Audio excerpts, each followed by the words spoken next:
и бегают действительно люди сильные головой. Мы полторашки, мы полностью уйдем. Да, да. А они ныряют сразу, только кепка остается. И всё.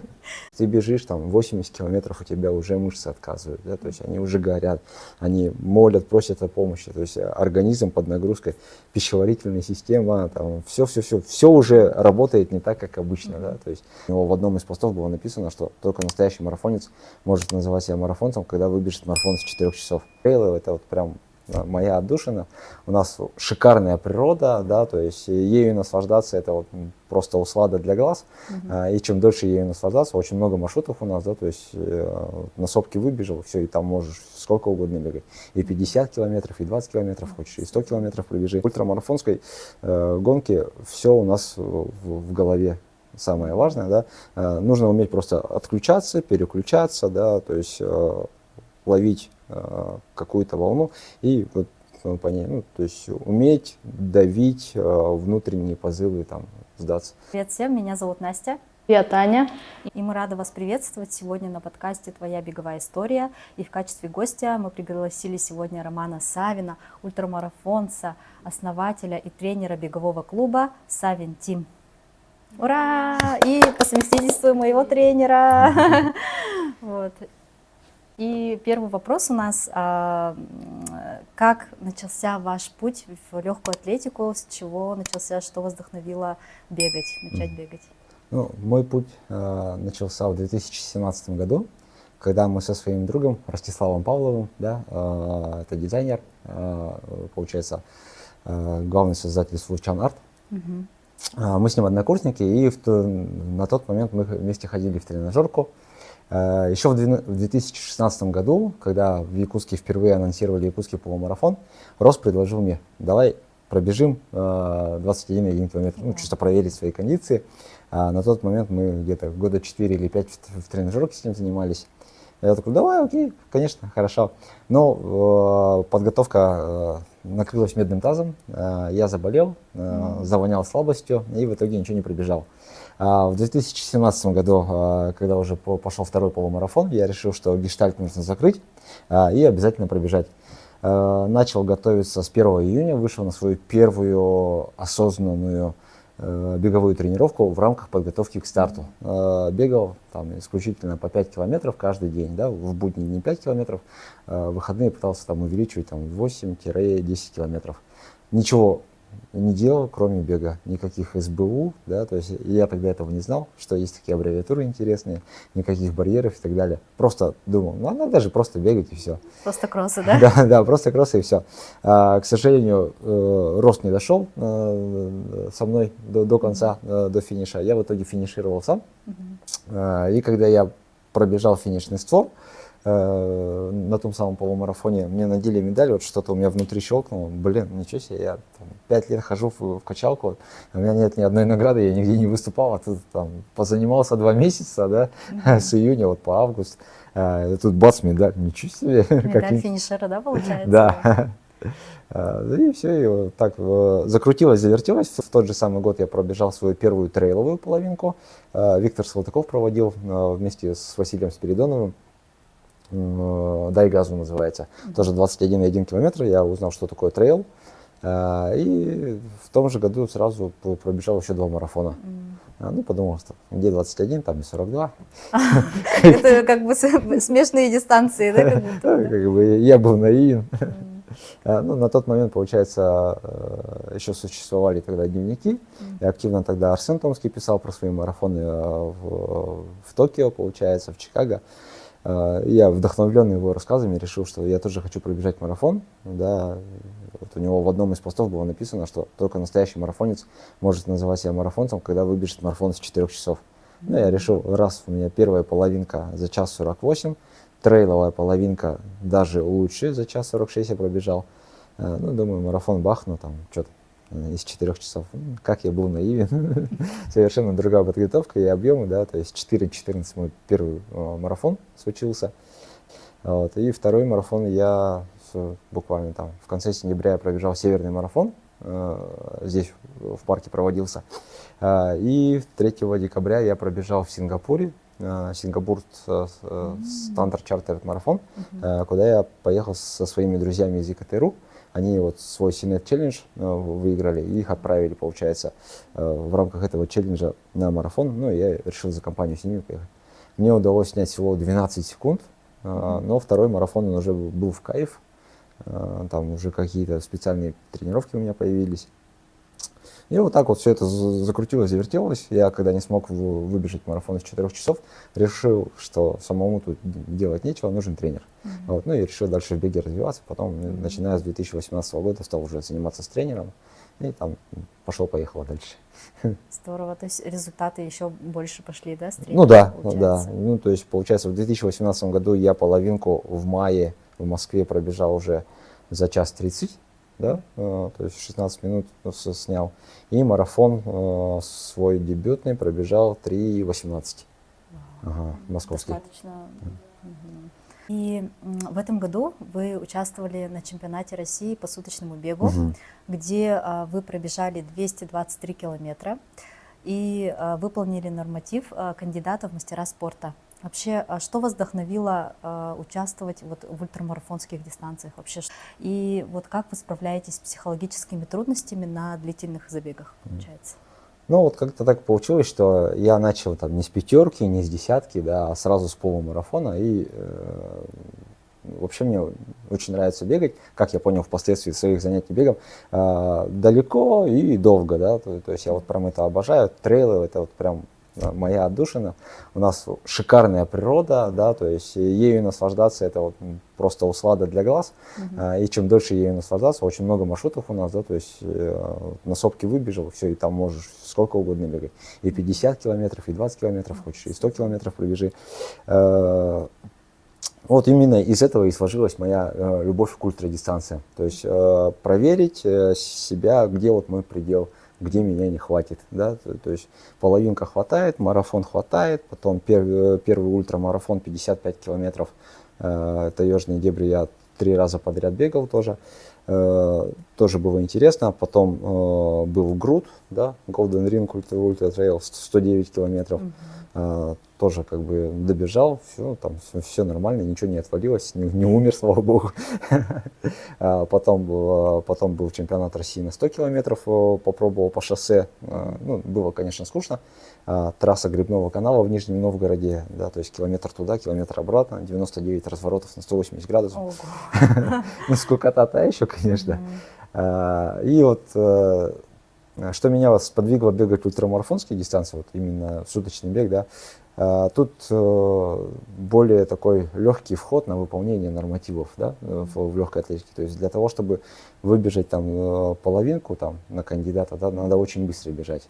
Но с учетом того, что я пришел в легкую атлетику после 35 лет, далеко будучи не спортсменом в школьные годы, да, то есть я понимаю, что мне достаточно трудно развивать такие скорости, чтобы выполнять нормативы. Но как бы ультрамарафонские дистанции, да, 100 километров в сутки, они позволяют вот, любителям достичь таких высот. Ну, то есть это единственное условие, нужно попасть либо на чемпионат, либо на Кубок России, чтобы у тебя был, ну, как минимум второй спортивный разряд выполнен. Ну, то есть это нужно марафон, допустим, выбежать из 2:50. Да, то есть я выбегал марафон из 2:50, официально получил свой второй спортивный разряд, и он открыл мне вход уже на, получается, чемпионаты России на 100 километров на сутки. Вот, осознанно шел за выполнением норматива. Ну, думал, конечно, готовился, что сразу мастер выполню. Это 240 километров. Но так как это был мой первый старт, то есть там не обошлось без ошибок, были некоторые ошибки допущены, поэтому по итогу только 223 километра. Ну, это достаточно много, да? Это очень много, это очень много. Вот усталость, да, то есть как с ней бороться, ну, все, вообще в ультрамарафонской гонке все у нас в голове. Самое важное, да, нужно уметь просто отключаться, переключаться, да, то есть ловить какую-то волну и вот, по ней, ну, то есть уметь давить внутренние позывы там сдаться. То есть ты бежишь, там 80 километров, у тебя уже мышцы отказывают, да, то есть они уже горят, они молят, просят о помощи, то есть организм под нагрузкой, пищеварительная система, там все уже работает не так, как обычно, да, то есть любой прием пищи под нагрузкой, например, он совершенно иначе отзывается. Поэтому важно, чтобы была очень сильная голова, которая может вот все это загасить, потому что, тело-то может, по идее. То есть не я один такой, там, кто бегает сутки, да, то есть в России достаточно много таких людей, которые бегают, и бегают действительно люди сильные головой. Вот, самое главное это здесь, то есть уметь подавить в себе вот эти вот слабости, да, то есть превозмочь и попытаться вот дойти. Да. Ну, вот мне кажется, что если бегать ультрамарафонские дистанции, то, конечно, приятнее все-таки где-то в лесу, Да. когда меняется пейзаж, места. Да? Совершенно Вот. верно. А вот если бегать по стадиону, вот так вот, да, как это было вот на чемпионате России, да, по-моему, у вас. Мне кажется, 400 метров круг, каждые 4 часа смена направления движения, вот, и так 24 часа, то есть по стадиону.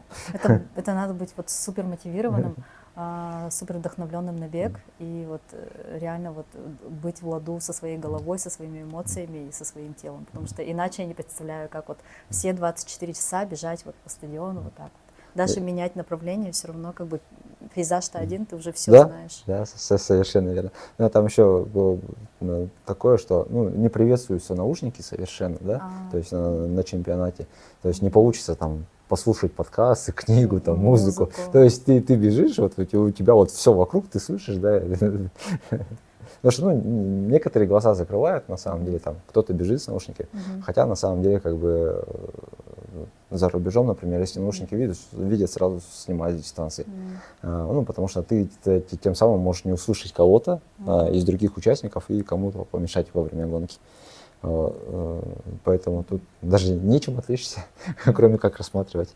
А так, да, то есть вот трейловые ультрамарафоны, они гораздо интереснее в плане того, что там пейзаж меняется. Я бегал груд 2 раза, да, и там бежишь, тут у тебя лес, тут у тебя пруд, тут у тебя болото, там у тебя крапива с ростом тебя, а тут у тебя луга, и там все меняется. Там где-то выбегаешь на асфальт, где-то там по речке там бежишь. Нормально. И там, наверное, вообще прям получаешь такой кайф, да? Да, бежать там, здесь. да. Дистанции, как, наверное, особо не чувствуешь, да? Чувствуешь, конечно, особенно. Вот, в Груте мне что не нравится, это 53-й километр, когда выбегаешь, стартуешь в 5 часов утра, достаточно прохладно, в принципе, да. Но, допустим, вот в 52-му километру это солнце в зените, 12 часов, и если очень жаркая погода, там заканчивается лес совершенно, то есть нет никакого тенька, да, то есть до 30, там на 35-м километре вот болото, да, потом лес заканчивается, 40 какого-то начинается уже такая сначала открытая грунтовая дорога, а потом на 52-м или 53-м километре там есть такой песчаная дорога, там прям песок речной такой лежит на дороге, вот, и ты по ней 12 километров, и солнце в зените, и оно тебе вот прям в голову греет, там вообще ужас, конечно. Да, и песок, наверное, он же тоже греется, нет? Ну да. Да, и он такой раскаленный, да, прям ты бежишь. А ты бежишь, у тебя ноги вязнут, ты уже 50 километров пробежал, тут еще и жара сверху, бля. Так себе, конечно. Ну это зато испытание на прочность, да, колоссальное, наверное. Да, вот вы говорите про груд, а как подготовиться к ультрамарафону, вообще что включить в тренировочный план? Ну вот, допустим, для грута, да, тут нужна специальная подготовка, то есть плюс грута в чем-то, что он плоский. Да, то есть нету там перепадов высот, как бывает, да, и бывают горные трейлы, там, где надо с палками бежать, например, да, там набор может быть 1500 километров, да, то есть если у вас какой-то горный старт, таких тоже очень много, да, допустим, на Алтае есть очень классный старт, АУТ называется, да, Алтай Ультра Трейл. Очень много X-Race Wild Trail, трейл проводят, получается, они там Сочи, Грозный, там, у них такие гористые. Соответственно, мы под каждый старт выбираем определенную свою тактику. То есть, если горный старт, то нужно больше там по сопкам бегать. Да, Суздаль, она славится тем, что она совершенно плоская, но там очень много водных преград. То есть там, получается, и вброд бегать надо, там, и вот это вот знаменитое болото. Его немного, но его хватает, как бы, да, там 37 километр, там прям вязнешь. Поэтому я, допустим, когда к Груту готовился, вот, на Зеленом лугу очень много бегал, особенно тот момент, когда у нас паводок прошел, но вода там еще стоит. Она холоднючая, вообще страшно. Но ты бегаешь. Также вот бегал в апреле по сопкам, да, то есть там, когда снег в лесу еще лежит, прям по снегу вот так вот вязнешь, ну, типа пытаешься как-то. Снег с грязью, да? Вот ну, да. Ага. Вот. Ну, самое важное, это вот, конечно, научиться постоянно бегать в мокрой обуви, потому что это там с тобой всегда. То есть ты бежишь по этой грязи, у тебя постоянно мокрые кроссовки. Это, конечно, все высыхает, но ты, допустим, на 70-м километре есть заброска, возможность, куда ты можешь заранее положить там отдельные сменные носки там, или кроссовки, ты можешь там переодеться, да? Потому что водные преграды, они заканчиваются на 37-м километре. После болота ты, в принципе, бежишь уже там, по сухому. Ну, все зависит от погоды, какая была накануне. Если были дожди, то там дальше еще будут в лесу где-то лужи, небольшая грязь. Ну, самый тяжелый сегмент — это вот болото, да. На 70-м ты переодеваешься, бежишь, и до 102-го километра, кажется, ну, относительно сухая трасса. И вот на 102-м километре там есть знаменитая речка Говнючка, да, то есть с характерным запахом. То есть там какие-то эти, наверное, да? Вот яйца же пахнут этими тухлыми яйцами. Ну вот, да, она именно так и... Сероводород, да? Да, она именно так и пахнет. Ну, и я думаю, что там просто с окружных туалетов все туда стекает. Потому что по ней пробегаешь, а прям чувствуешь, как вот пахнет. И ноги тоже, соответственно, грязные такие. Ну да, она прям черная такая. А ты потом прибегаешь, у тебя тут все в грязи.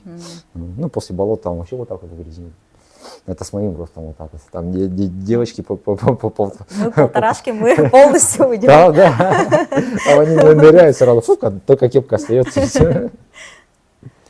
Ну вот самое главное, то есть в зависимости от какой будет трейл, да, то есть мы выбираем либо больше гор, либо какие-то вот больше водных преград. Для Грута нужно больше водных преград, то есть постоянно в мокрой обуви бегать, научиться. Получается, для подготовки вот к ультрамарафону, в особенности вот Груту, да, к которому сейчас как раз готовятся участники, да, Савин Тим, нужно себя максимально в те условия подогнать, да, вот в которых вы будете бегать там, да, то есть это вот если горные подъемы, это по сопкам надо бегать, да, уметь бегать, не бояться болот, воды, да, то есть уметь бегать, то есть максимально подогнать себя в те условия, в которых ты будешь бегать там, да, получается. Понятно. И вот как, ну вот подготовку мы обсудили уже, а как вот восстановиться после, вот, например, вот вы пробежали 109 километров в Суздале и не один раз, и в 22-м году, и в 23-м году, да? И вот суточный бегали тоже, да? И как вы себя восстанавливаете? Вот как восстановиться? Ну, самое главное восстановитель — это сон и еда. То есть достаточно хорошо выспаться, потом хорошо покушать. Ну и, в принципе, там в зависимости от того, насколько ты сильно повредился, да. Ну, трейл, там важен же не сколько этот темп, а важен ритм, да, с которым ты бежишь. То есть ты там можешь бежать где-то по 5:0, где-то по 7:0. Вот, и здесь важно придерживаться ритма со своего бега. Поэтому там повреждения связаны только вот как раз с этими мокрыми ногами, да, то есть где-то песок набился, мозоль натер, да, где-то там ногти отскочили, там неправильно обувь подобрал. Восстановление только такое, там, допустим, после суточного бега, да, ну тут уже действительно там уже и мышцы страдают, и связки сухожилия, поэтому важно там полежать потом в ванне с морской солью, там на массаж какой-то сходить. Ну, естественно, там первая неделя после старта минимальный объем какие-то.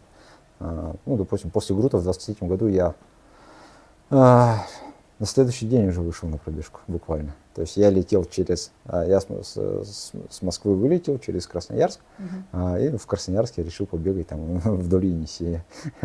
Получается, это, Лёта еще. Ну, да, то есть я с Москвы прилетел в Красноярск, это понедельник был, да? Нет, не понедельник, вторник это был. То есть в понедельник я вылетел, во вторник я был в Красноярске, у меня был целый день в Красноярске, я там побегал и все, и потом приехал в Якутск. В этом году после суток я уже через неделю 12 километров побежал. То есть когда мы готовили трассу для Каферана, смотрели, как лучше бегать ее, я уже через неделю побежал 12 километров. А вот продолжая тему про травмы, у вас сталкивались ли вы с травмами какими-нибудь или проблемами? И если нет, то как избежать травмы? Так, ну, самая первая моя беговая травма была связана с моим первым марафоном. Усталостное растяжение связок голеностопа. Ну, по той простой причине, что я не был готов к марафону так, как нужно было. То есть я начал в июне бегать, да, то есть пробежал 2 половинки, сразу же побежал в конце сентября марафон. Ну, то есть ни объемов, ни специальных упражнений, ничего. Достаточно быстро после него восстановился. И потом, когда я уже начал бегать, у меня, ну, помимо там ногтей, особых травм не было, да. То есть ногти я на ногах терял раза 3, наверное. Ну, это как... Это все равно больно, наверное. Нет, это не больно совершенно. То есть ногти не зубы, вырастут нос. Сейчас у меня все ногти красивые, заново выросли, это очень хорошо. Ну вот после суточного сейчас у меня такая первая длительная травма, серьезная, да. Это плантарный фасциит подошвенный, да, то есть это еще не пяточная шпора, да, но это вот связанная вот как раз-таки с мышцами ступней. До сих пор я еще борюсь с ней, ну, как бы я уже бегаю, сейчас заряжаюсь на новый чемпионат, который будет весной, начинаю бегать, но вот летом я после суток, получается, когда приехал, немножко отдохнул и начал готовиться сразу на отбор к играм Манчары. Да, то есть у меня появились работы скоростные, чтобы поднять скорость, да, я прошел отбор, потом готовился к самим играм Манчары, вот, и только после игр Манчары я уже дал себе отдых 3 недели, ну и думал, что как обычно оно все у меня пройдет как было до этого 7 лет подряд. Но возраст берет свое, да, то есть регенерация немножко она замедляется, да, то есть если раньше все заживало как на собаке, тут пришлось там подключать, я и УВТ поделал, да, и ФДМ поделал, но все равно как бы до конца не отпускает, просто мышцы находятся в постоянном напряжении. Да, поэтому сейчас я вот достаточно аккуратно стараюсь подбирать объемы, делать работы, потому что все-таки это еще есть, до конца оно не ушло. Вот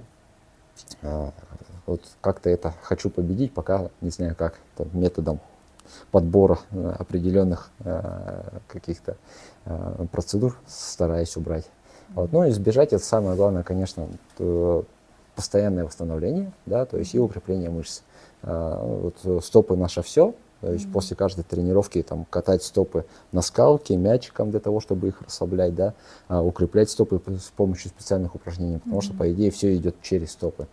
Я немножко вот в этом плане как сапожник без сапог, я хоть и тренер по бегу, всем об этом говорю своим ученикам, делайте так, а сам делаю это через раз, там, да, если вспомню, потому что всегда куда-то тороплюсь, мне всегда куда-то надо, вот, и поэтому просто забываю, там, бегаю, там, допустим, лонги, да, там, по 35, по 50 километров, ну, потом сразу бегу куда-то дальше. То есть, а то, что там стопы покатать, размять, там, ну, про это забывать. Ну, естественно, после суток у меня, как бы, вот эта вот травма и появилась. Такая достаточно первая серьезная травма. Ну, надеюсь, как бы, получится уже к следующему чемпионату в мае следующего года набрать и форму, и, как бы, подойти вот без этой травмы. И пробежать уже без новых травм. Получается, что как бы дьявол кроется в деталях на Да. самом деле, да, то есть какие-то такие нюансы, вроде как, кажется, стопы, да, мячики раскатать, да, вот это подводящие какие-то упражнения, да, мы иногда, кажется, ну, бегая за объемами, Да, бегая да. за другими там СБУ, и ОФП и так далее, мы забываем какие-то вот такие моменты, да, получается. А вообще, какие упражнения помогут нам выработать свою выносливость и скорость? Ну, для скорости, конечно, это специальные упражнения нужны, да, то есть короткие взрывные отрезки, СБУ, там, специальные беговые упражнения, специальные прыжковые упражнения. Для выносливости Ну, естественно, здесь у нас как бы ОФП, да, то есть какие-то круговые тренировки, те, которые нам дают функциональную выносливость. Там круговые тренировки, круговые ОФП, которые мы делаем, там, высокоинтенсивный тренинг, они прокачивают выносливость. Скорость можно прокачать только с помощью как раз-таки резких ускорений. То есть это интервалы, там, любые фортлеки, да, вот такие специальные беговые тренировки, которые развивают скорость. Ну, для того, чтобы поднять скорость на коротких дистанциях, то есть это 200-400 мы бегаем отрезки, и чуть-чуть выше, да. Там, допустим, если нам нужна длительная скорость какая-то, ну, там, для полумарафона, марафона, мы там делаем работы по 1000 метров, например, и более. Да, потому что, ну, тут все зависит от того, что мы хотим получить. Скорость на там, пятерке улучшить, да, то есть или пробежать марафон из 3 часов. Ну, важно просто подобрать. Ну, а выносливость это только через УФП. То есть получается, что под ну и каждую вот дистанцию. еще выносливость, она есть у нас беговая выносливость, да, то есть ну, для того, чтобы бежать ультрамарафоны, мы должны вот постоянно бегать длительные, то есть чтобы было вот это длительное утомление на ногах. То есть это тоже выносливость на самом деле, да. Вот. Ее можно только так прокачать. То есть будем бегать длительно, и у нас прокачается этот сегмент. Потому что ну, по-другому никак уже не получится. Ну да, действительно, потому что если не пробежал даже сколько-то пару километров объемов, да, это может сказаться на твоем результате впоследствии, да, на усталости и так далее, да. Получается, я поняла, что если мы бежим пятерку там, или десятку, или 21, то для каждой вот этой дистанции нужна определенная твоя программа и определенные подводящие вот эти Совершенно верно. упражнения. Как правильно контролировать пульс и интенсивность тренировки? Ну, допустим, если мы говорим про интенсивность, да, то есть все знают про это правило 80/20, да, 80% медленного бега и 20% только быстрого бега. И есть одноименная книга, которую написал Мэтт Фитджеральд. Там достаточно очень много доводов, научных объяснений, да, как прогрессировать в беге. То есть, если мы будем постоянно долбить только интервалы, бегать, будем чемпионами по тренировкам, то есть это приведет к простому, да. Мы перегорим, будет перетрен какой-нибудь, да, опять же, риск получения травм. Но если мы как бы 80% бегаем в разговорном темпе, да, то есть у нас самое главное, что прокачивается сердце, это раз, да, то есть нам очень важно, и укрепляются, то есть мышцы и связки во время медленного бега. Вот, и получается на вот этих 20% мы уже делаем какие-то интервальные работы, да, какой-то темповый бег, ну, такие скоростные тренировки, которые нам дают прирост уже потом во время медленного бега. Сначала наш медленный разговорный бег может начинаться там с 7:30, да, но со временем эти 7:30 превращаются в 5:30, например. То есть у тебя уже скорость, она, ну, твой медленный бег становится быстрее, чуть быстрее, чем ранее. Вот. Ну и вот интенсивность тренировок, опять-таки, да, то есть для подготовки там к 5 километрам нам не нужно, допустим, бегать длительные по 20 километров, да. То есть есть, допустим, определенные объемы, ну, к которым нужно стремиться, которые там описаны, опять-таки, во всей этой литературе, да. То есть мы знаем, что чтобы пробежать там половинку, да, нужен объем там, от 40 до 70 километров в неделю, например. Но не все, допустим, могут его переварить. Ну, то есть мы просто стремимся к этим цифрам, но опять-таки там по своим собственным ощущениям стараемся что-то для себя подобрать. В беге вообще очень важно как бы уметь слышать свой организм, потому что как бы хорошо для одного, может тебе совершенно не зайти. То есть копировать чужую программу, ну, то есть это неправильно вообще априори. То есть, если ты видишь, что у тебя, допустим, там друг, знакомый, еще кто-то, он бегает 100 километров в неделю, я тоже так хочу, почему, чем я хуже его? А тебе эти 100 километров, они как бы, ну, совершенно не нужны, потому что ты не собираешься бежать марафон, да, то есть вот эти 100 километров, они будут на тебе как дамоклов меч висеть, да, и когда-нибудь, который упадет на тебя, ты просто себя травмируешь, там еще что-нибудь. Вот. Ну и как бы зачем бегать лишний объем, если тебе, ну, нет у тебя вот этой цели когда-то пробежать марафон. Ну, то есть там для десятки тебе там хватит и минимального объема там, 30 километров в неделю, например. Ну, то есть, ну, за счет этого мы, то есть из своих целей мы уже подбираем то, что нам нужно. Да? Ну, как бы с тренером это чуть проще, когда ты как бы подходишь к тренеру, и тренер понимает, что ты хочешь, да? Ну, то есть потом он видит, что ты можешь. Вот, ну и, соответственно, под тебя пытается как-то подогнать. Сегодня ты так-то побежишь, столько-то пробежишь в неделю, например. Все сугубо индивидуально Да, получается. очень индивидуально. Ну, потому что, как бы, ну, есть плюс-минус, как бы, вот, в групповых тренировках, да, то есть те, кто бегут так, там, 3 человека так бегут, ты понимаешь, что вот они все вместе побегут. Там еще в этой группе же есть еще 5-6 человек, которые бегут совершенно по-другому. Ну, и ты пытаешься их как-то вместе скооперировать. То есть вы вместе бежите, все, и вместе тренируетесь.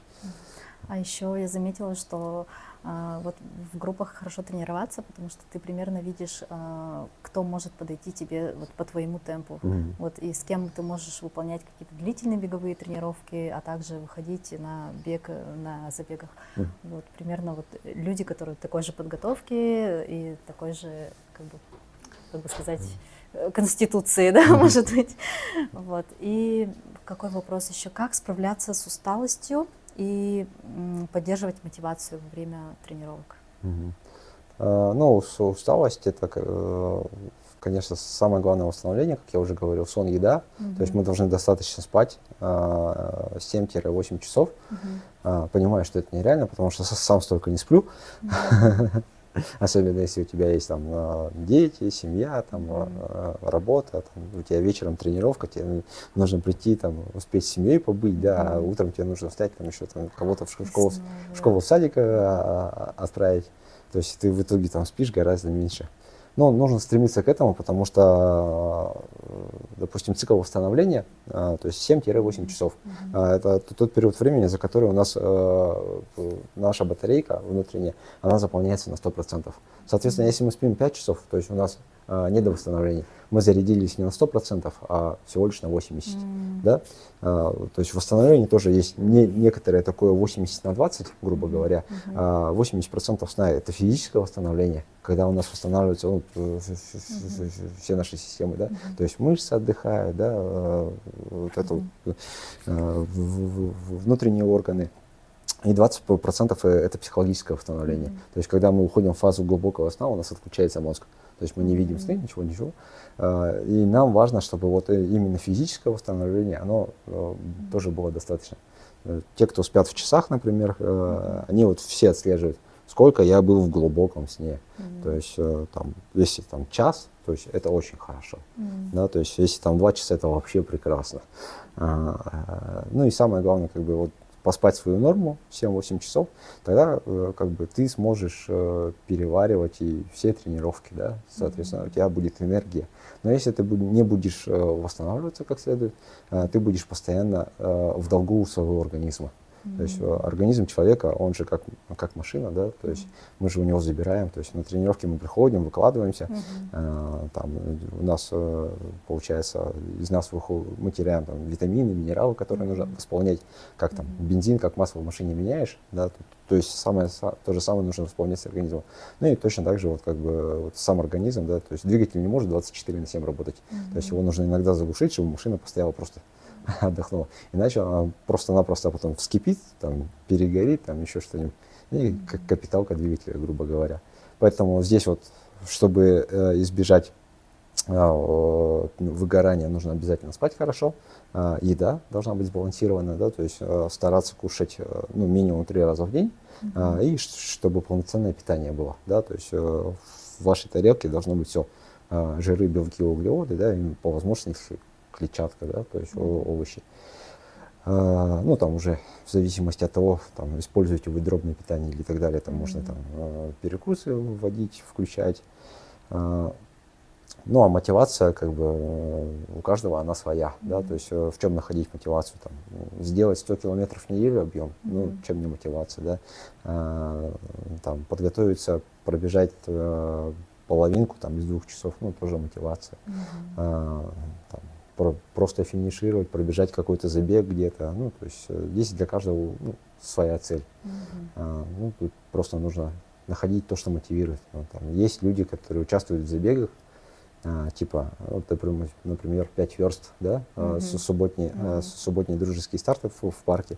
Вот, и там все примерно ну, там, получают таблицу уже в конце, то есть как пробежал. Вот, и они по этой таблице смотрят. Так, я там 3 недели подряд прибегал за этим. Да, вот, там, ну, условно, там, Ваня Иванов, да.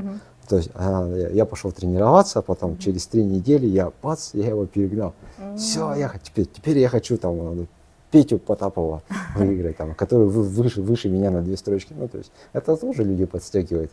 А некоторые, кто в группах занимаются, то есть они тоже же, вот как ты сказала, да, то есть видят, кто как бегает, ну и там начинают немножко между собой соревноваться.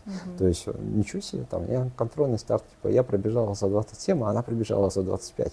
Я тоже так хочу, все. Следующий контрольный старт мой. То есть здоровая конкуренция, да, внутри группы получается. Да, ну, потому что хочешь быть лучшим, да, тренируйся с лучшими. То есть, чтобы быть сильнее, тебе нужно успевать за сильными, да, то есть бежать лонг, там, допустим, не в своем комфортном темпе, например, да, а в конце чуть-чуть добавить и там увязаться за этим поездом, например, да, за этим автобусом радости, как мы их называем. Вот они вот бегут всей пачкой. Ты к ним встаешь. Пачку лидеров, да? Да, и все, и начинаешь чуть-чуть терпеть. Но зато это тебе дает буст, ты прокачиваешься. И буст по времени, и буст по скорости, Да? да, я заметила. Потому что я на самом деле на контрольном старте, если бы я бежала вот в своем темпе, я бы, наверное, действительно, ну, из 30 бы не выбежала бы 5, да, например. А я увязалась как раз за Наташей Слободчиковой. Они сначала побежали в пачке, ну, вроде как комфортно для меня темпе начали. Ну, я думаю, хорошо бежим, типа. А потом смотрю, что с каждым кругом они начинают увеличивать дистанцию. Я такая думаю, ну, что-то мне уже как-то некомфортно бежать, но я бегу, вроде бы дышится все. И смотрю, вроде, а пульс мне казалось вообще там высокий, но я не смотрела уже на пульс, я уже бежала. Моя цель была пробежать там 5 за свое лучшее время. Вот, и я смотрю, уже что-то уже там где-то 2,5 пробежала, и чувствую, что я уже все за их темпом и поспеваю, они прям уже топнули. Бежала я в своем темпе. В итоге, ну, я все равно пробежала, вот, я, оказывается, 1,5 круга лишних же сделала. Ну, короче, за 27 там с лишним пробежала, получается. И по пульсу смотрю, как 132. Я думала, в моем каком-то воображении у меня там пульс 190, короче. Я думала, мне там тяжело дышалось. Но, оказывается, вообще комфортно, нормально было. Ну да, подстегивает действительно бежать за кем-то, кто сильнее тебя, и стремиться быть ну, такими же, да, успевать за ними, вот. Ну, конечно, каждый приходит к какому-то результату благодаря своим упорным тренировкам и, как бы сказать, не только потому, что ты хочешь равняться, ну, ты равняешься на них, но ты все равно смотришь на свои возможности, на возможности своего тела, и как бы постепенно работая как-то над собой, ну, приходишь к своему результату. Правило 3П. Постоянно, постепенно, последовательно. Ну, то есть вот это как бы ключ к успеху.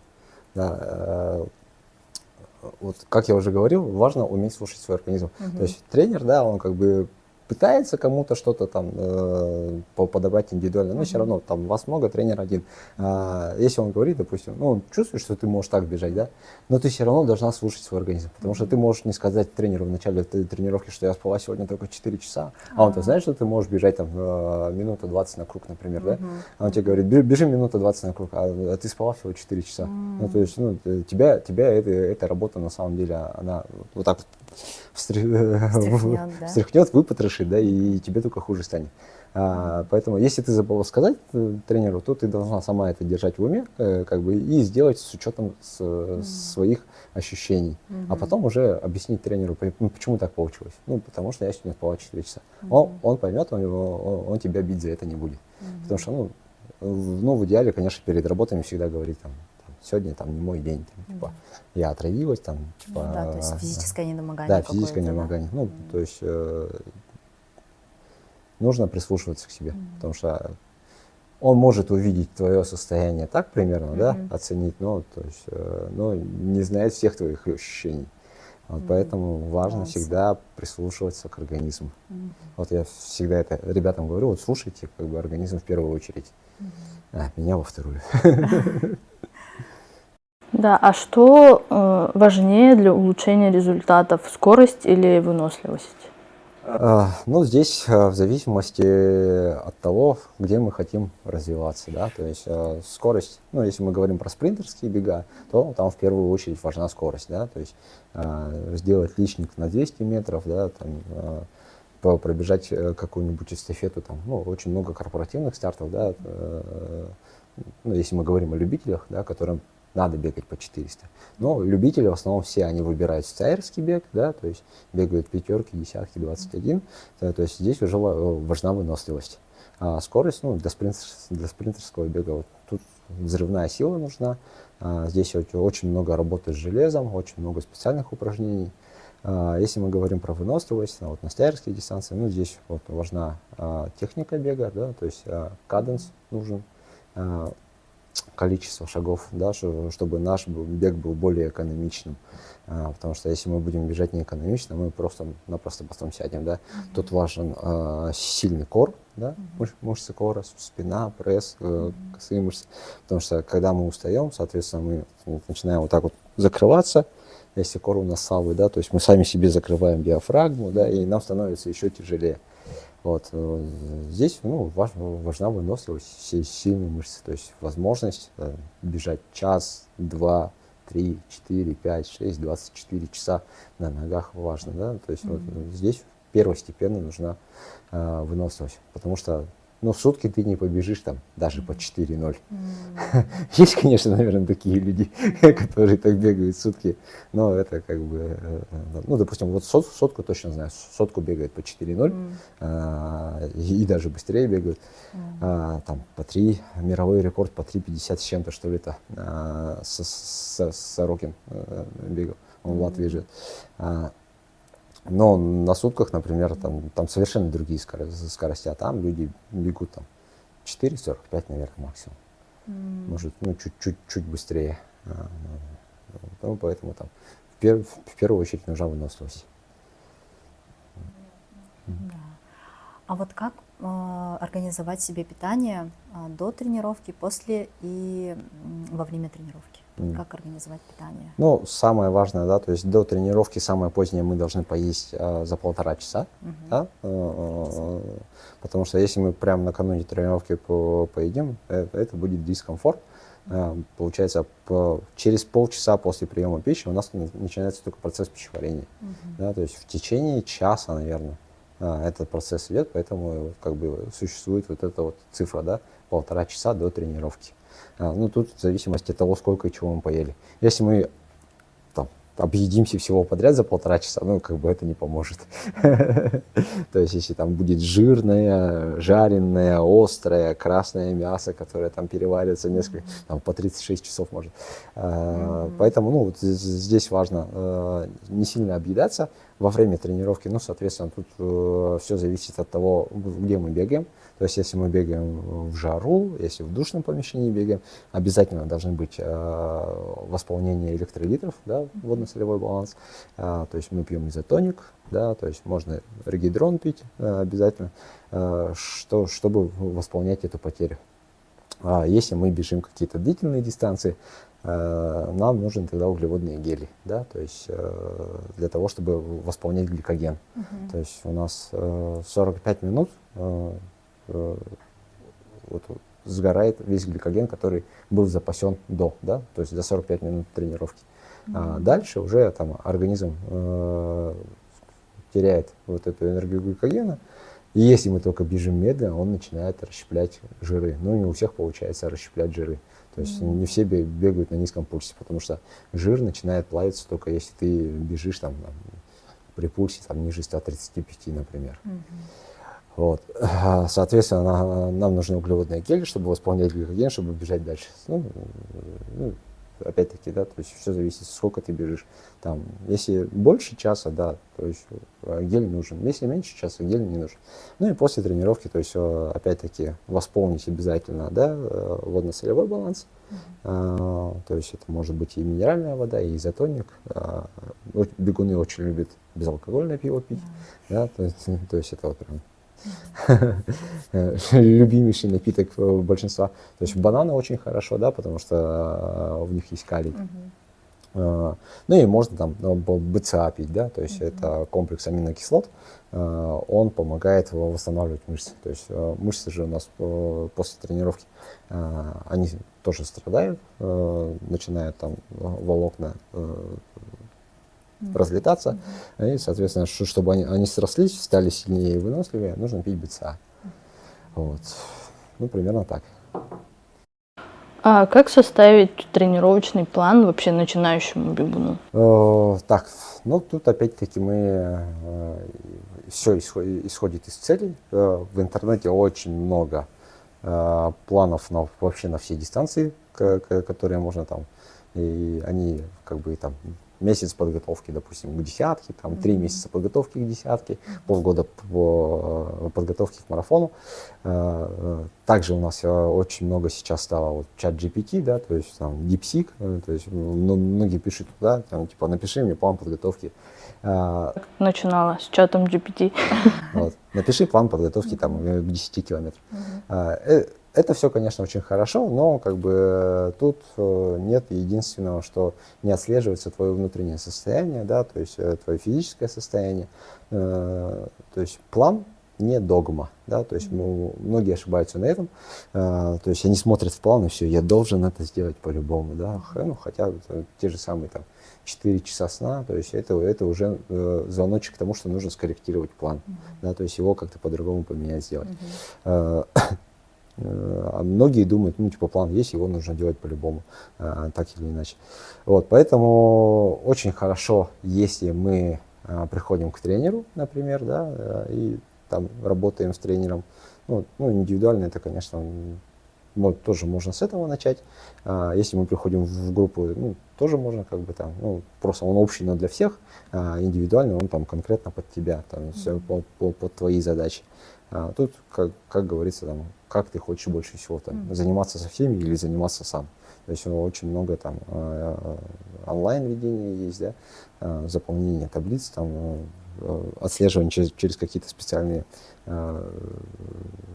эти приложения, там, Training Peaks, например, да, то есть можно так, ну, то есть у тебя тренер может быть, грубо говоря, даже не в Якутске, то есть ты можешь себе тренера найти там где-нибудь в России, да, и с ним работать удаленно онлайн. Ну, тут, то есть тоже очень хорошо, такой некий экспириенс, там, может, возможно, человек более опытный, например, да, нежели там, условно, тренер Роман Савин. Тренер Роман Савин.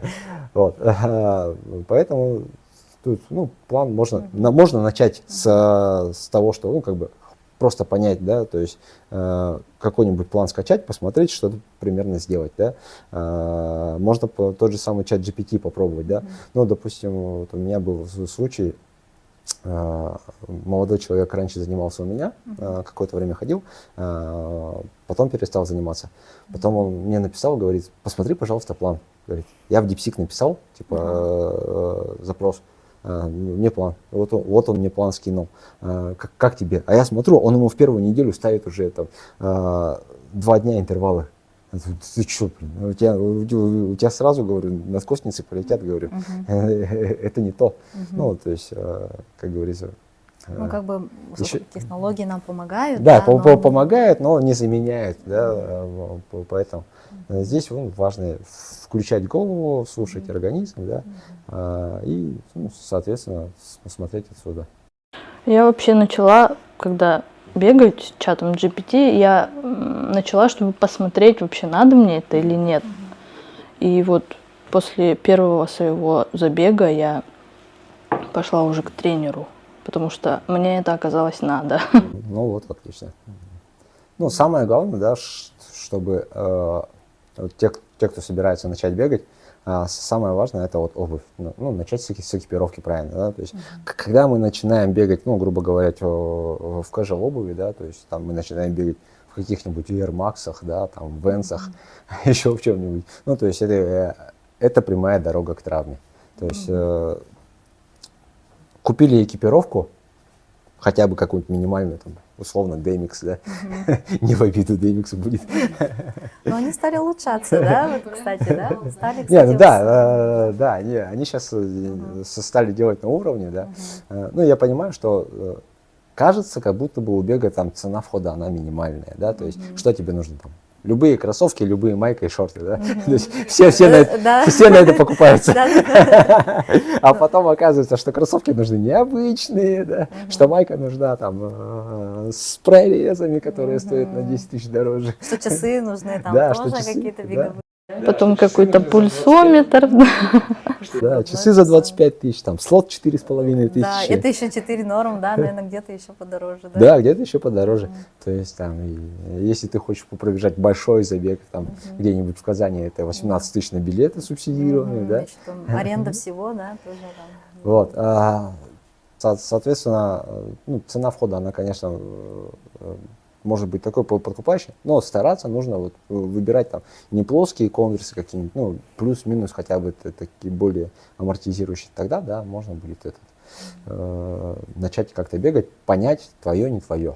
Да, то есть, а дальше уже, если, как в твоем случае, ты уже поняла, что это твое, все, ты дальше пошла. Ну, то есть пошла к тренеру, там, уже начала покупать там часы, пульсометр и так далее. То есть, это правильный подход. Мне кажется, что чат GPT это хорошо, то, что новые технологии нам помогают, все эти приложения и так далее. Но живого человека, живого тренера, так такового, который посмотрит на тебя, вживую, да, определит твои физические данные здоровья, ну, не заменить. Поэтому, может быть, и хорошо, что есть чат GPT, оно может тебе помогать, но полноценно не заменит. Ну, возможно, когда-нибудь в будущем, да, то есть они придут к тому, что ты загрузишь там свой бег, да, чат GPT там просчитает там все твои углы, там, да, то есть как ты ставишь пятку, там, ну, сейчас ты просто там пишешь запрос по плану, например, да, то есть, ну, такие технологии уже давно существуют, да, то есть как оценить там экономичность своего бега, да, то есть снимают с двух камер, то есть боковая и задняя, все, они смотрят, то есть как ты ставишь стопу, какой у тебя угол, какой у тебя вынос, то есть это все, эти алгоритмы, они уже давно написаны, то есть это все, если это работает, но пока что за этим все еще стоит человек. То есть человек, который это все снял, который это все посмотрел и написал тебе, допустим, что нужно делать. Ну, то есть обрати внимание там, на переднюю часть, там, да, ты ставишь так-то, да, нужно так-то, да, то есть у тебя биомеханические данные такие-то. Вот, если хочешь быть быстрее, то тебе нужны там, такие кроссовки, да, с учетом твоей техники бега. Да. Там ты больше с пятки или с носка бегаешь. Пронации, да, всякие. Да, эти, да? ага, вот возможно в будущем, когда ты все это сможешь самостоятельно отснять, самостоятельно все это загрузить в чат GPT, он тебе заменит тренера. Но это нужно постоянно на контакте с ним быть, то есть и все вот это вот должно быть уже предзагружено туда, в чат GPT. Ну, то есть достаточно трудно объяснить, да, чат GPT, ну вот у меня сегодня там начались эти дни, да, там, типа там, пусть столько-то, да. Ну, живой человек-то понимает, да, чат GPT, что? Я тебе написал 1010 раз через 400. Все, беги. Как вы выбираете маршруты для тренировок и есть ли у вас любимые трассы какие-то? Ну, маршрут я выбираю, исходя из плана, да, в зависимости от того, сколько мне надо бежать. То есть у меня давным-давно есть уже определенные маршруты от моего дома, да, то есть я вообще очень люблю круговые маршруты, ну, чтобы не бегать туда и обратно, вот это мне вообще не интересно. Я вот люблю там выбежать, пробежать и вернуться с другой стороны, то есть у меня есть там маршрут на 5 километров, на 10 километров, на 16 километров, на 20, на 30 километров. Ну, я точно знаю, что вот в этой дистанции у меня наберется столько-то. Ну, я так и выбираю. Ну, допустим, сегодня у меня стоит легкий бег 14 километров. Окей, я выхожу из дома, все, я знаю, что мне нужно бежать по автодорожной до заправки Сибоев, поворачивать на Чернышевского, по берегу бежать, заворачивать с берега на Вечный огонь, по Кирова, по прямой и обратно домой, там, через улицу Аюнского, например. Вот если говорить о любимых маршрутах, мой самый любимый маршрут — это мой 16-километровый отрезок, который я бегу через, получается, улицу Аюнского, мост Триумфа пробегаю, убегаю на Сергеевское шоссе, бегу вот по Сергеевскому шоссе, через шоссе отдыха, выбегаю там на Вилюйский тракт и по прямой возвращаюсь обратно домой. Я живу в районе Мусхая, вот, и у меня вот ровно круг 16 кладется. И утром он очень классный вообще. То есть я вот рано тренируюсь, там, в 5:30 утра. Утром там минимум машин, то есть ты ты бежишь, у тебя вроде бы как бы асфальт, тут у тебя вроде бы как бы и деревья есть, да, то есть вот по Сергеляху бежишь, очень классно, ну, мне нравится именно этот круг бегать. Вот. Вот. Это мой, пожалуй, мой самый любимый маршрут. Ну да. А так вот в Якутске заметили, да, что в последнее время очень много Да, вот этих очень. беговых маршрутов Сейчас вот стало. с озера Сайсары очень классное стало, да, там 3 с чем-то, ну, почти 4 километра. Половиной. Я там бегаю сейчас 12, из дома выбегаю по Лермонтова, 2 круга там делаю и по Поярково обратно домой. То есть очень классное место, да, то есть на 202-м там тоже набережную прикольную сделали. Ну, она короткая, правда. Ну, забегать туда тоже интересно. Внутри парка, оказывается, еще можно 6 километров. Да, вот Там в парке я вообще точно. постоянно бегаю. То есть у меня есть там несколько маршрутов. Там, допустим, легкая восьмерка — это у меня круг по парку. Я из дома выбегаю, бегу до парка, бегу вот этот большой круг по парку и возвращаюсь ровно 8 километров. Это вот вторая тренировка в день, она у меня всегда вот так вот проходит. Еще иногда 12 бегаю, тоже я с забеганием в парк делаю. То есть я бегу там через озеро, вот, озеро огибаю, получается, потом по Лермонтово бегу, забегаю в парк, потом через Кирово обратно на Поярково, Юнского возвращаюсь домой, там 12 километров получается. Ну, тоже такой легкий маршрут, интересный, видовой. И мне еще нравится, где вот памятник Петру Бекетову, я живу на Чернышевского, как раз в старом городе, и у нас есть вот от Сибойла вот это вот, которое там... Технический проезд водоканала. Да, вот очень так классный. Вот до конца там получается 2,5, по-моему, да, 2, и обратно, по-моему, 2, вот как-то так. До конца до шиномонтажки. Ну да, и да, обратно там получается. 2,200 общая протяженность. Ну, в одну сторону. Да, и получается, бежишь 4 километра, и я вот так вот бегу, или иногда на Зеленый луг забегаю. По лугу Маршрут. очень прикольно бегать. Еще на острове очень прикольно бегать. Хатыстах, который, Хатыстах, да? ага. То есть через дамбу туда убегаешь, там большой круг делаешь, там почти 10 километров. Ну, вот, если вот весь остров обогнуть, там почти 10 километров можно набежать. И вот вокруг этого Талого озера, этот Теплого озера, то есть, получается, я тоже бегаю через Петра Бекетова, бегу там, получается, до этого Кулаковского, вот так вот, до Кфена, опять поворачиваю, и там вот это вот уже с другой стороны бегу, и обратно так возвращаюсь. Тоже, это где-то у меня получается 7 километров, вот с этим, со своим отрезком. Вот. А какая у вас любимая дистанция? Вы ультрамарафонец, но при этом вы бегаете же все дистанции, и полумарафон, и марафон, и вот ваша любимая дистанция. Ну, у меня одинаково все. Нет такого, чтобы моя там, не сказать, что я там больше люблю марафоны или полумарафоны. Ну, я точно знаю, что мне не очень нравится бегать быстро, да, то есть скорость не мой конек. Вот, ну, поэтому чем дольше бежать, тем интереснее. Поэтому чем длиннее дистанция, тем она для меня любимее. Вот, ну, будем считать, что вот, все, что выше марафона и желательно по пересеченной местности, это будет моя любимая дистанция. В 2024 году в Париже прошла Олимпиада. И в рамках этой Олимпиады, получается, был впервые организован массовый забег любительский, да, марафон для всех. И вы со своей ученицей Ольгой Артемьевой стали частью вот этого марафона и частью Олимпийских игр, можно сказать, да. Расскажите, пожалуйста, вот как вы получили этот слот, как вы его выиграли, и ваши эмоции от того, что вы стали частью вот этого марафона, да, для всех, частью Олимпийских игр, и ваши эмоции, когда вы бежали со всеми в самом романтичном городе мира. Ну вот о том, что хотят провести марафон для любителей во время Олимпийских игр, я узнал еще то ли в 2019, то ли в 2020 году, то есть, ну, когда уже было известно, что столицей Олимпийских игр будет Париж, организаторы сразу анонсировали, что они сделают забег для любителей по марафонской трассе. Я тогда прочитал эту новость и подумал, блин, надо, короче, по-любому там туда попасть. Вот, потом я об этом забыл, и накануне, как раз в 2023 году, в сентябре или в октябре, я прочитал новость, что вот Марфа Конечникова тоже она здесь у нас уже живет, ну, не в Якутске, а в Якутии, да, то есть она в Голландском Улусе, получается, где-то в селе работает тренером. Вот, она написала, что она выиграла слот на этот самый марафон. Я такой, ух ты, нифига себе, точно, была же такая история. Я там прочитал, что нужно скачать приложение, выполнять челленджи, и среди тех, кто выполнил челленджи, разыгрываются вот эти слоты. Я сразу же скачал все и как бы поставил автоматическую загрузку, парсинг всех моих тренировок туда, в это приложение.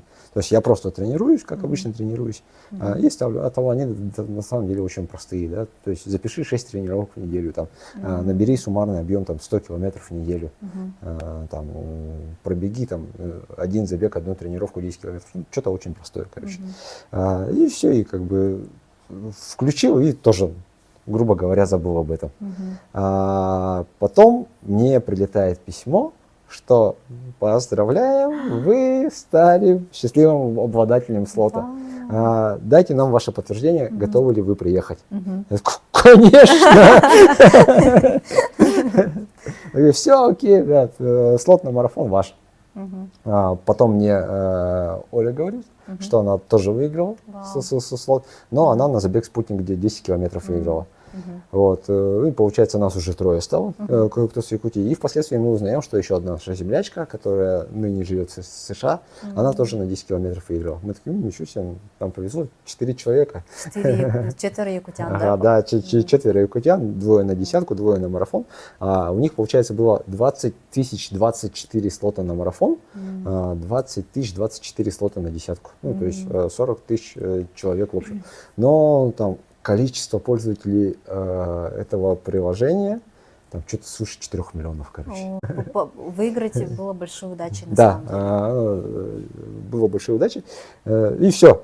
Это не стоило абсолютно ничего. То есть ты выигрываешь просто слот, тебе нужно приехать, получить свой номер, ты ни за что не платишь. Ну, не как на мейджорах, допустим, да, вот марафоны серии мейджор, где ты тоже в такой же лотерее участвуешь, но ты выигрываешь право купить слот. То есть после того, как ты выиграл лотерею, у тебя автоматически списываются деньги с карты, ну, если у тебя зарубежная карта подключена. Тут совершенно бесплатно. Ну и все, и как бы мы выиграли, мы такие, все, едем, да, по-любому едем. Начали там всем миром деньги собирать. Спонсорская поддержка. Да, со спонсорская поддержка была колоссальная. То есть меня вот Ирина Матвеева поддержала с Кентаем, да, то есть они там 100 тысяч мне дали, Олю поддержали на работе, она вот с Сахатранснефтегазбыт, то есть ей тоже выделили деньги. Ну и там, получается, мы сделали с помощью через приложение МОЗ, ну, сбор, ну, грубо говоря, донатов, какую-то сумму собрали. Ну, потому что там на одного человека у нас получалось что-то 200 с чем-то тысяч, короче, бюджет всей поездки. То есть туда входила виза, билеты туда-сюда и проживание. Ну, соответственно, что то есть во время проведения игр там был оверпрайс на гостинице, да, соответственно, билеты, ну, благо вот Катя Кирилловна, да, «Красный чемодан», составила прекрасный маршрут. Мы туда поехали через Сочи, у нас был день в Сочи, мы там отдохнули, заглянули в Ереван, покушали в Ереване, потом мы оформили итальянские визы, да, потому что, ну, с французскими было чуть-чуть сложновато. То есть, ну, Италию очень легко, поэтому мы должны были въехать в Шенген через Италию, да, потому что итальянская виза была. Все, мы приезжаем в Рим, у нас целый день в Риме, мы погуляли по Риму, увидели, вот, и с Рима мы прилетаем во Францию, в Париж, город любви. Ну, колоссально, конечно, столько народу. И получается, вот в субботу утром был мужской марафон, в воскресенье утром был женский марафон. Обычно делают наоборот, ну, то есть мужской марафон закрывает программу легкой атлетики, он более зрелищный. А тут вообще организаторы молодцы, они все сделали вот с такой подачей, что женщины во главе. Да? То есть, получается, и они женщин поставили в правильное время. И сам маршрут этого марафона, он был не сопряжен, а повторял марш женщин какого-то года, когда они привели короля, короче, на суд, там, туда-сюда. Ну, там такая история То была. есть там какая-то вот за права женщин, Да, такая да, борьба, да, вот ага, это то есть вот очень, остросоциальные темы какие-то, да, да, получается? очень классная история была. Ага. И вот мы, получается, мы в субботу пришли, смотрим, выбегают мужчины-марафонцы, там вот эти вот все Кипчоги, Бекеле, там, Элита, да? вся элита, которых ты видел только там По в телевизору, в Инстаграме, да, то есть ничего себе. Я на него подписан, я ему лайки ставил. То есть вот они пробегают, все, вечером стартуем мы, в 9 часов стартовали марафонцы, через 1,5 часа стартовала десятка. Поддержка на трассе вообще колоссальная. То есть люди, которые стояли утром, мне кажется, они стояли вообще все сутки. Потому что ночью, когда бежали мы, там не уменьшалось количество болельщиков вообще. То есть ты бежишь, и вот просто стена из живых людей. И так на протяжении всех 42 километров. А он проходил через 9 или 11 вот этих французских районов, в том числе и Версаль, где мы прибегали. И вот везде люди состояли. То есть и бежал, кайфовал. То есть задачи не было бежать на личник. Я его пробежал как тренировку за 3 часа 21 минуту. Я бежал вот так с телефоном. Мама, смотри, я в Париже. Ну да, действительно, стать частью такого, Да, да. Тут просто хочется кайфануть, да, просто вот не на хотелось. результат. Вот, Оля говорила, мне, говорит, мне десятки вообще не хватило. Говорит, блин, как бы я хотела пробежать марафон. Ну, она десятку пробежала, потом дождалась меня на финише, мы встретились. Очень классный экспириенс, там прям на все посмотрели, там вернулись оттуда совершенно другими людьми, более заряженными. А вот Оля настолько зарядилась, что в этом году на Мочарах среди женщин-ветеранов она заняла призовое место. Так что она сейчас у нас на коне. Очень мощный результат показывает. Да, я ее вижу часто в триумфе, она очень такая быстрая. Да, очень классно добавила. Сейчас она уже тренируется не у меня, да, то есть она перешла под тренерство Василия Афанасьевича Спиридонова, главный тренер сборной по легкой атлетике. Вот. Так что эта поездка, можно сказать, стала судьбоносной, наверное. Появились амбиции такие хорошие. Так что не могла не остаться. Ну и вот этот вот момент, да, то есть я съездил на Олимпийские игры, я привез оттуда медаль. Она не такая, как у олимпийцев, да, но там зато есть вот эта вот самая эмблема, да, Париж 2024, ты смотришь, блин. Ну это же реально, это действительно такая, наверное, редкая медаль. Да? Это вот единственная в своем роде медаль, Ну да, да, вот эта тут, марафонская, олимпийская, пусть она все равно это же была в рамках этой олимпиады, С получается. России достаточно много людей поехало, да, как бы это там, не 33 тысячи человек, грубо говоря, да, то есть там, я не знаю, может, не больше 100 человек, наверное, с России вот ездило туда, во Францию, то есть и вот нас таких людей, у кого есть такая медаль, не так много в России. Поэтому, блин, история. Да, действительно, попали в историю, получается. Здорово. Получается, что помимо тренерской деятельности вы занимаетесь организаторской деятельностью забегов у нас в городе Якутске. За вашими плечами стоит в этом году вертикальный забег в здании IT-парка, якутский полумарафон Драйви, также марафон Олонхо в этом году впервые провели, да, чемпионат России на 100 километров, да, в рамках которого, и чемпионат Республики Саха-Якутия по легкой атлетике, вот, среди любителей, и другие такие же крупные забеги. И вот как происходит вот этот процесс планирования и подготовки вот к забегу? Как происходит? Немножко подкорректирую, да. В этом году я не был частью команды якутского полумарафона Драйви. То есть до этого 2 года подряд мы делали. То есть я работал в команде с Виктором Салтыковым. Но потом вышел из команды. В этом году, получается, делали, да, действительно IT забег, полностью мой проект, который я сделал, будучи в рамках нашей организации профсоюзный спорт. Но я сейчас из нее тоже вышел, как бы, да, то есть больше не лидерал, не спорт, сейчас больше сам по себе.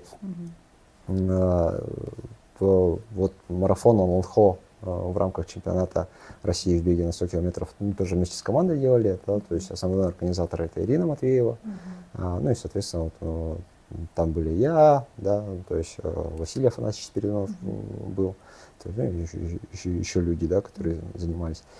Вот. Также мы сделали, ну вот то, что чемпионат среди любителей, Soulsport проводит ежегодно, зимние, летние чемпионаты, да, это вот постоянная история, которая из года в год.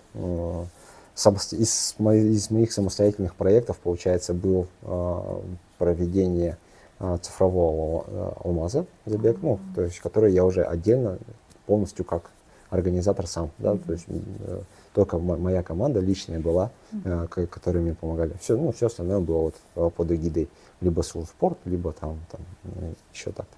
Ну, здесь самое главное, что вот в организации забегов, ну, у Soulsport это ясно, понятно, была миссия, ну, как до сих пор есть, это развитие любительского бега. То есть проводили, получается, чемпионат среди любителей, из их бегунов проводили очень классный проект марафон-эстафета среди клубных и корпоративных команд, где там 8 человек, команда пробегает дистанцию марафона вместе. Тоже из года в год проводили. До этого года. В этом году вот Финран доверили Soulsport проводить, проводили. Тоже я, вот, получается, последний проект, который я сделал вместе с Soulsport. И дальше уже сам пошел по своему пути. Но здесь просто как бы примерно, то есть, допустим, Финран мы выбрали как мне Иван Алексеев, наш министр финансов, предложил, да, у нас бегающий министр, то есть мы с ним знакомы.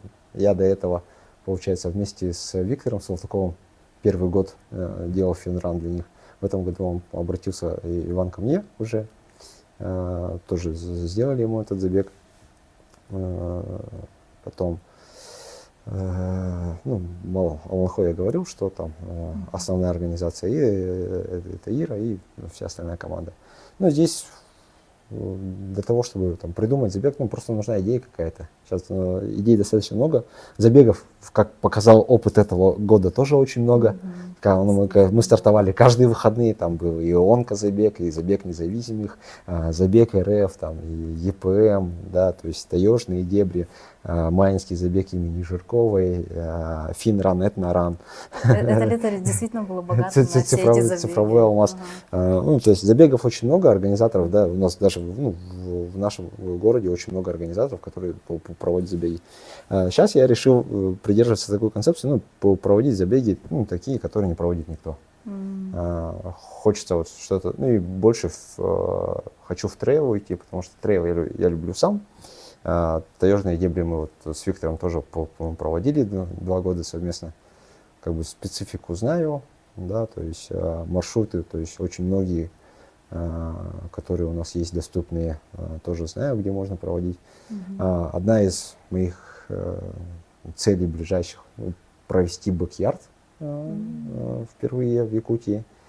И мы хотим вот с Василием Афанасьевичем Спиридоновым провести большой крупный забег 2 мыса. То есть от Табагинского до Кангаласского мыса. То есть это 89 километров протяженность пути.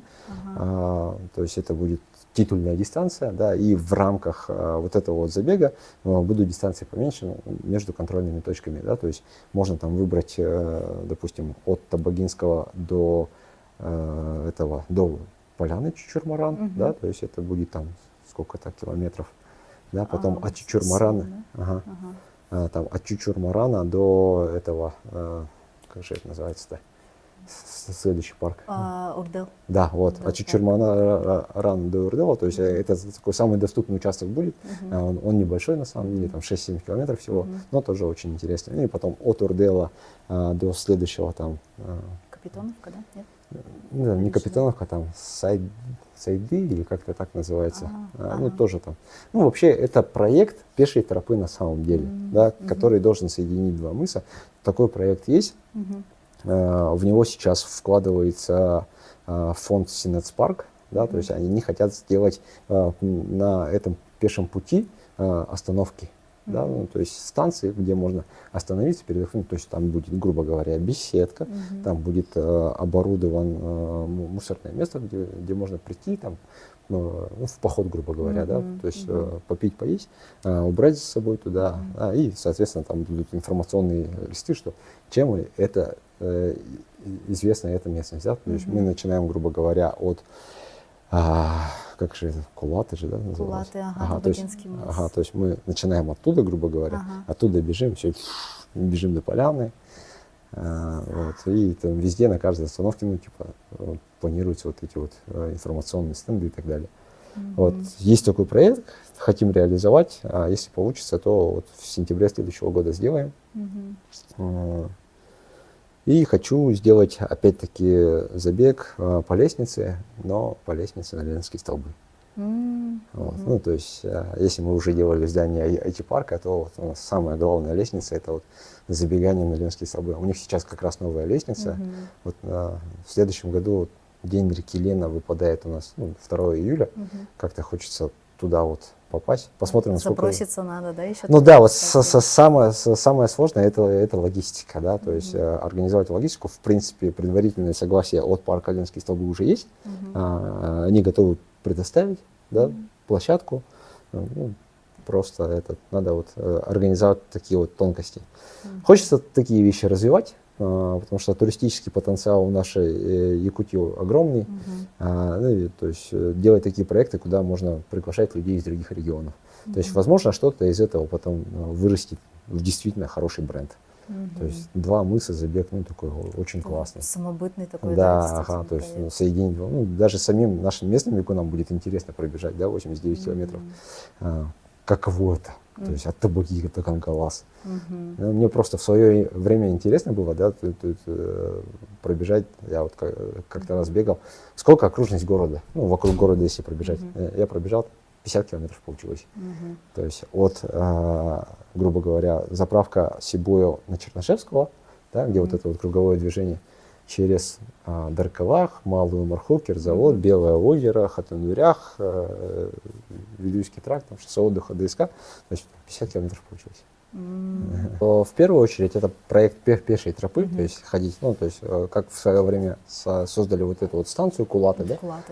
То есть это для пеших прогулок. Грубо говоря, история пошла оттуда, то есть сделали в Табаге, потом сделали станцию в Кангаласах, а потом решили соединить 2 мыса такой тропой.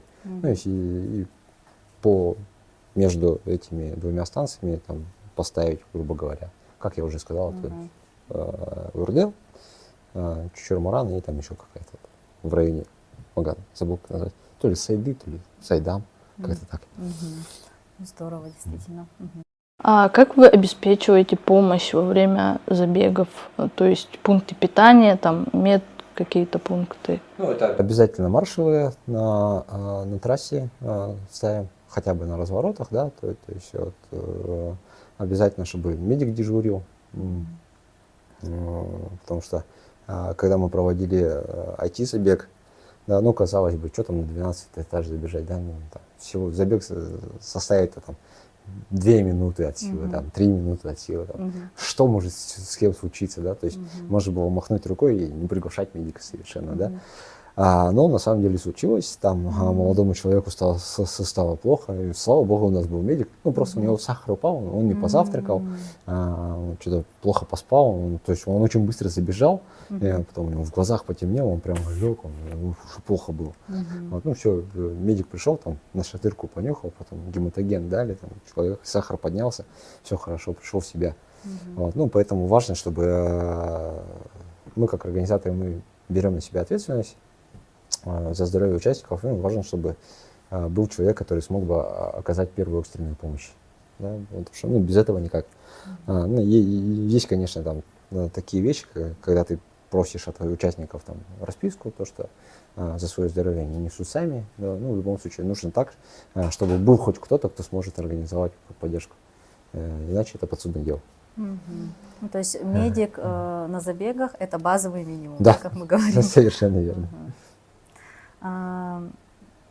Как вы справляетесь с непредвиденными обстоятельствами, такие как плохая погода или другие форс-мажоры?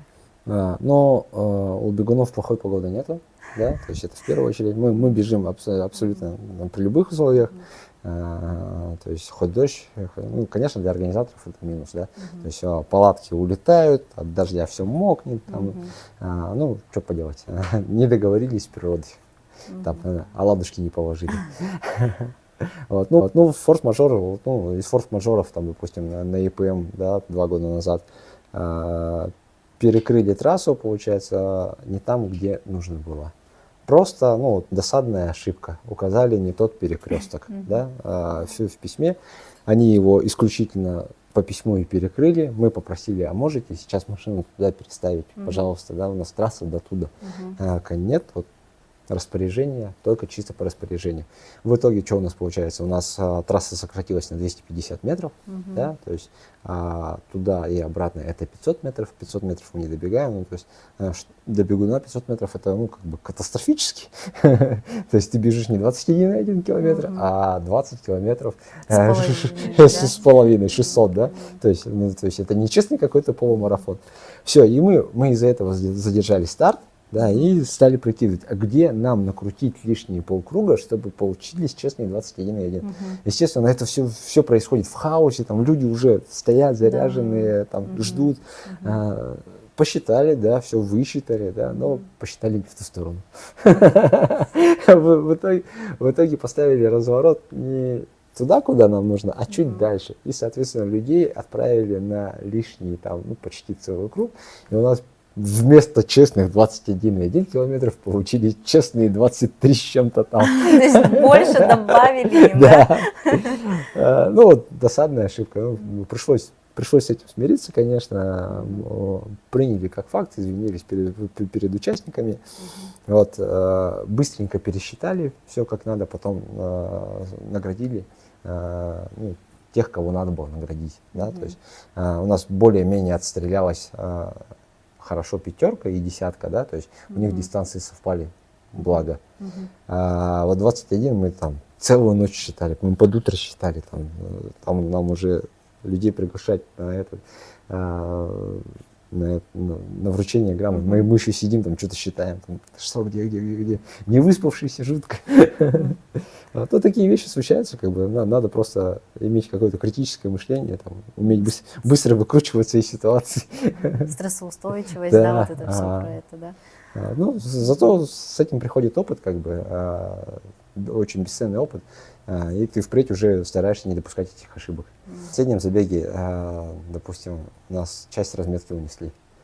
Да? Ну вот, Кто я цифровой алмаз проводил. Все, там у нас забег с 8 утра, я в 6:30 выложил в разметку, все стоит, отправил маршала на разворот, там, за 15 минут до старта, говорю, там увидишь, разметка будет лежать. Мне маршал звонит, говорит, а где здесь разметка, здесь нету. Фотку отправляет, я такой, ну ты правильно стоишь? Я говорю, ну здесь нет разметки. Я говорю, стой там, потом разберемся. Потом все, забег прошел, у меня маршал возвращается, все, разметку сняли, я говорю, ну, до туда было, а оттуда уже не было. В смысле не было? Ну, тут не было, и что? Окей, хорошо.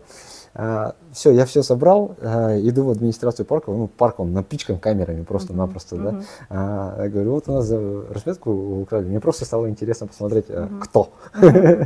Смотрим. Что за Гринч, да, украл это Рождество, да? Смотрим по камере, женщина идет, и она прям вот так вот собирает каждый, и вот прям по камере видно, вот она прошла, и потом последняя камера на КПП, выход из парка, да, она поднимает последние 3 фишки, которые на развороте, кладет себе их в пакет и уходит куда-то там. Для чего? Для чего?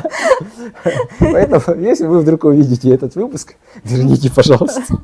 Да, ну, то есть тоже опыт, да, что как бы кому-то, оказывается, бывает нужна разметка, и не всегда ее надо выставлять настолько заранее. То есть желательно чуть пораньше отправить маршалов, пусть они ее выложат перед стартом, но как бы это... И охраняют, да, чтобы никто не утащил, да? А вообще, какую роль играют спонсоры в организации забегов, и как вы их выбираете? Но спонсор это вот прям очень хорошая такая нужная поддержка, да. Допустим, ну, по опыту Дрови могу сказать, да, то есть там Дрови, он как бы сразу дает заранее деньги, например, на которые покупается мерч, медали и так далее, да. В соул-спорте, допустим, мы проводили для любителей, да, и мы проводили как чисто со взносов самих участников. То есть люди регистрируются, там, ну, условно, там, 1000 платят, да, у тебя набирается там 50 участников, у тебя 50 тысяч, да, из этих 50 тысяч, там, 36 тысяч уходит только на медали, чтобы вот 7 медалей, да, 7 финишеров, да, там, распечатать грамоты, там, на 3 призовых места, там, еще там 6 тысяч уходит туда, и получалось так, что мы уходили в минус в соул-спорте, да. Вот в этом году, нет, не в этом году, когда мы делали года 2 назад с АЭБом вместе марафон-эстафету, у нас впервые тогда были спонсорские деньги, тогда мы и медали заказали не здесь, а там, заказали в Санкт-Петербурге. Но очень поздно заказали, там за 2 недели до старта, самые простенькие, какие только смогли, ну, чтобы успели их привезти. Вот, ну, в этом был плюс очень хороший, там тогда впервые что-то получилось заработать, да. С IT в этом году тоже делал, там Рик дал денег немножко на самом старте, но это хватило на то, чтобы вот сделать очень классную запоминающуюся атмосферу, да, то есть там был диджей с музыкой, да, вот прям атмосфера праздника, очень все классно прошло, там, были медали очень интересные, да, неформатные, поэтому как бы получилось сделать действительно очень хороший забег. И чем больше у тебя спонсорских денег, да, соответственно, тем жирнее ты проводишь забег. Соответственно, чем меньше спонсорских денег, тем беднее забег у тебя. То есть, если ты делаешь его, там, грубо говоря, только со взносов, да, ну, ты там либо делаешь в ноль, либо можешь остаться вообще в минус. В плюс очень трудно сделать хороший забег. Поэтому спонсорские деньги очень важны, крайне важны. Ну, хотя бы там призы какие-то тоже уже хорошо. Там, если не деньгами, то хотя бы призами. То есть нам вот периодически помогают, что-то дают, там, можно позволить себе там, какие-то давать клубные карты куда-то там. Фитнес-клубы, Ну, да, да, вот, даже какие-то эти боксы с косметикой, да, Да, девушкам да, тоже приятно получать на самом деле. А в этом году что-то с Улан-Хо марафоном было, поздно привезли жилеты, да. Ну, тут получилось так, что вот компания Iron, да, они взяли на себя обязательства, то есть они были можно сказать, соорганизаторами, да, то есть они взяли на себя, то есть за свой счет вот эти вот сумочки каждому участнику. Ну, здесь получилась досадная ошибка, что у нас отвалился спонсор главный, да, ну, то есть Авроса, там не получилось получить спонсорские деньги, поэтому, когда уже был заказан мерч, пришлось срочно отзывать, срочно все менять, соответственно, поменялись сроки, потом плюс как бы это все делалось не здесь, не в Якутске, да, то есть это ввозилось то ли они в Китае это пошили, через Кыргызстан завозили, то ли они у себя в Кыргызстане это делали. У Айрона есть в Кыргызстане свой фабрика или что-то в этом духе. Вот. И, короче, была проблема с таможней. То есть это все пришло, но оно было на таможне, короче. И так получилось, что оно пришло и не успело растаможиться, и поэтому буквально там через сколько-то, на следующий понедельник уже стали выдавать эти жилеты после забега. Ну, просто одно на другое наложилось. То есть, если бы не отзывали бы этого спонсора, заново бы не заказывали всю партию, да, то есть все пришло бы вовремя. Ну, такие вещи случаются на самом деле. Ну, слава богу, бегуны люди лояльные, Да. добрые и все понимающие. Ну, Поэтому самое в целом, главное, что были медали. То есть самое ужасное, что может случиться, это когда нету медалей. на финише, да? Да, на финише. Вот это вообще сразу репутационный удар сразу. То есть ты прибегаешь и вообще тебе ничего не дают. Ну, это обидно Да, немножечко, да? да, так хотя бы медаль повешали, уже хорошо. Уже И дали хорошо. сертификат, что ты можешь получить сумку потом. А к этой сумке Айрон еще молодцы, они еще и скидку на 1000 рублей дали. То есть как они в качестве извинения, да? да, в качестве чтобы извинения, они прям за это им почет и уважение, что они вот выкрутились, смогли. Ну и как бы они же все это делали за свой счет, грубо говоря.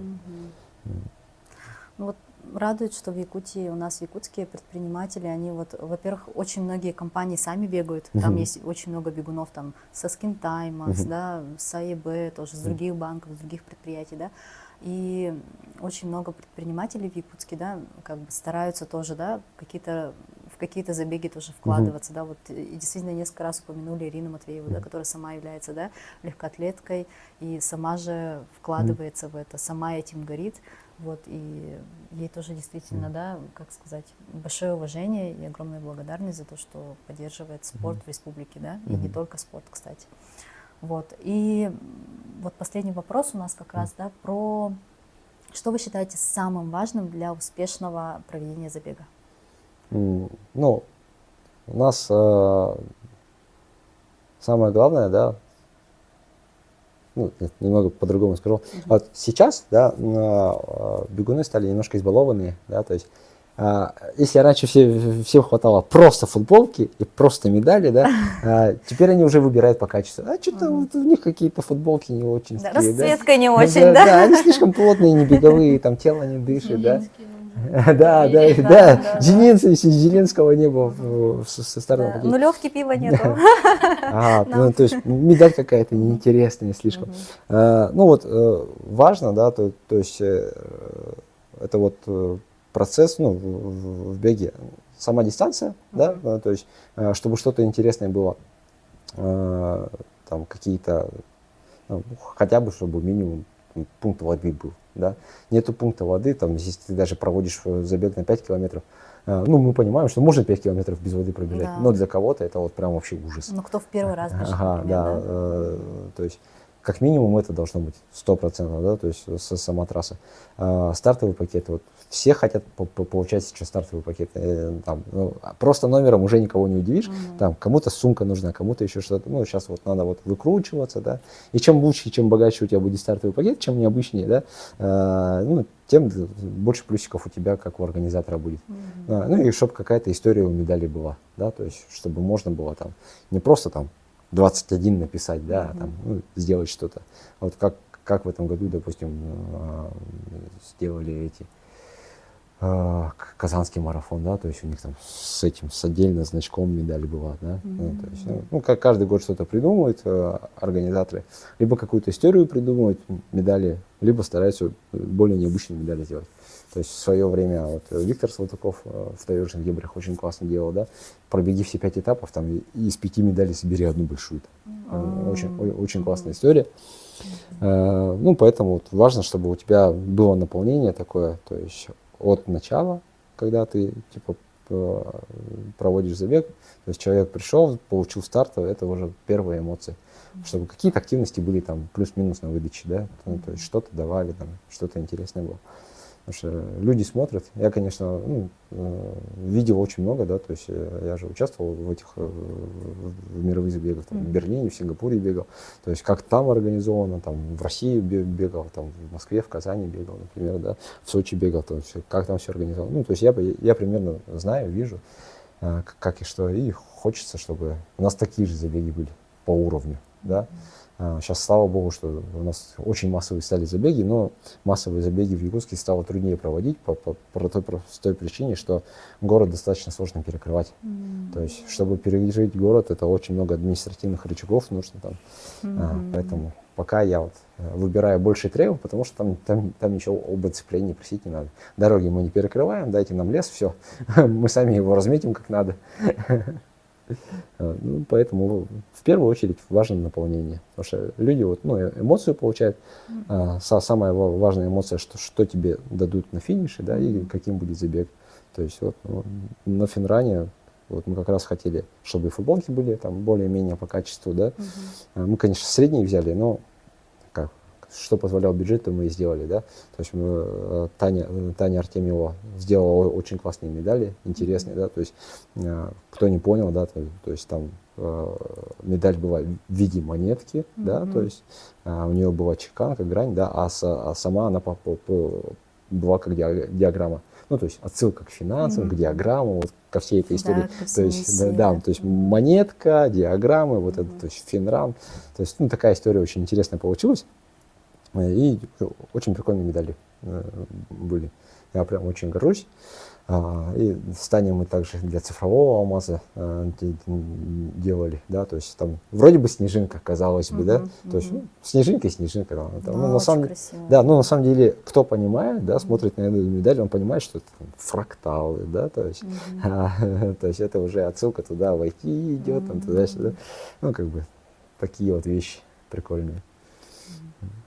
Действительно, да. Ну вот эти марафоны действительно балуют, да, каждый раз. Вот нас сложно удивить. Да, очень, На очень. финише и пиццу еще стали вручать, да, на Якутском полумарафоне. Причем, что самое интересное, как бы люди избалованные, да, то есть все хотят получать максимум, но когда ты озвучиваешь там сумму На слота, да? на вот слот этого. 4,5, что там дорого? Ну, извините, чтобы нормальная стартовая была, цена должна быть дорогой, как бы. Все дорожает, абсолютно все дорожает. Ну, мне кажется, действительно, если мы живем у себя в городе, да, то если мы любим свой город, если мы хотим, чтобы бег развивался и забеги, организация Надо забегов была поддерживать. на уровне, да, то действительно нужно не скупиться, а поддерживать, Да. да, организаторов забега и вкладываться в слоты. Пусть это будет дороже, но зато как бы это забег в родном городе, во-первых. Это поддержка организаторов, это поддержка забегов. Вот, и развитие всей этой легкой атлетики, да, в Республике Совершенно верно. Саха-Якутия среди любителей. Support your local drug dealer. Вот. И на этой веселой ноте мы, наверное, завершим. Спасибо, Спасибо Роман, вам. что вы пришли. Получилась такая замечательная беседа, очень много полезной информации. Вот.